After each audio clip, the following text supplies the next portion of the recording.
रोको करण्यात आले, नेमक्या काय भावना आहेत?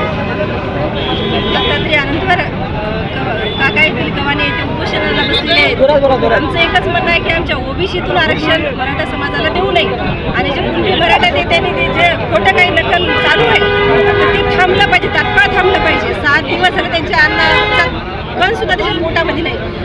आमचा संयम तोडण्याचा विचार करू नये. आम्ही ओबीसी बांधव एवढे संयमी आहोत. आम्हाला रस्त्यावर उतरायची नाही. आज आम्हाला इथं येण्याची गरज आली. आम्हाला कुठलंही त्यांना आरक्षण भेटावा नाही भेटावं, आम्हाला कुठली काही आमची काही अपेक्षा नाही.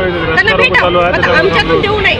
आणि आमच्या प्रत्येक बांधवाला जर आमच्या केसाला धक्का लागला तर आम्ही आमच्या महिला कमजोर नाही समजू नये आम्हाला.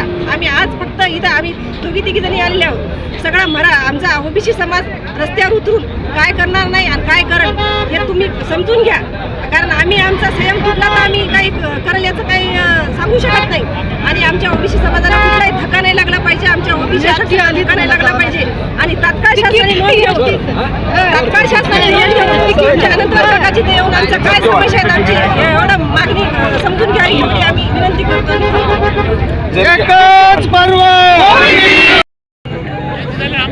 आज 21 तारखेपासून आमरण उपोषणाला अनंतवार बसलेले आहेत. सरकारनं कुठेही आणखी दखल घेतली नाही. जर सरकार आमची ओबीसी समाजाची दखल घेत नसेल तर ह्या तर रास्ता रोको केला, याच्यानंतर असं भव्य आणि दिव्य करू. सरकारला आम्ही इथं आणण्याचा प्रयत्न करू. तर मुख्यमंत्री राव, उपमुख्यमंत्री राव आमच्या या उपोषणाला भेट द्यायला तयार नाही. आमच्या गरीब समाजाची हे काही काळजी करायला तयार नाहीत. आज 7 दिवसापासून अन्ना पाण्या वाचून आमचा अनंतवार तिथं बसलेला आहे.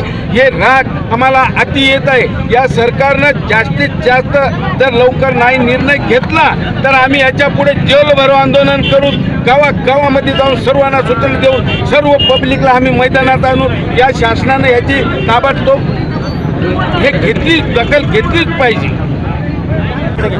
हदगाव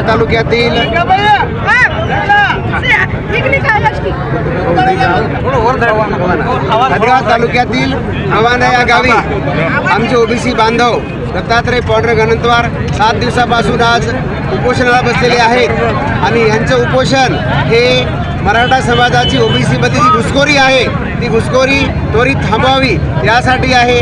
आजपर्यंत 7 दिवसापासून शासनाने कुठे दखल घेतली नाही किंवा कुठला मोठा अधिकारी इथे भेटीसाठी आला नाही. इथे मुख्यमंत्री साहेब, उपमुख्यमंत्री साहेब यांनी लवकर येऊन हा मुद्दा त्वरित निकाली काढला पाहिजे. नाहीतर याच परिसरातील संबंध ओबीसी बांधव आक्रमक होतील आणि राज्यभर याचे पडसाद फार वाईट उमटतील. यासाठी सर्वस्वी प्रशासन जबाबदार राहील असा एक आक्रमक इशारा आम्ही सरकारला देऊ इच्छितो.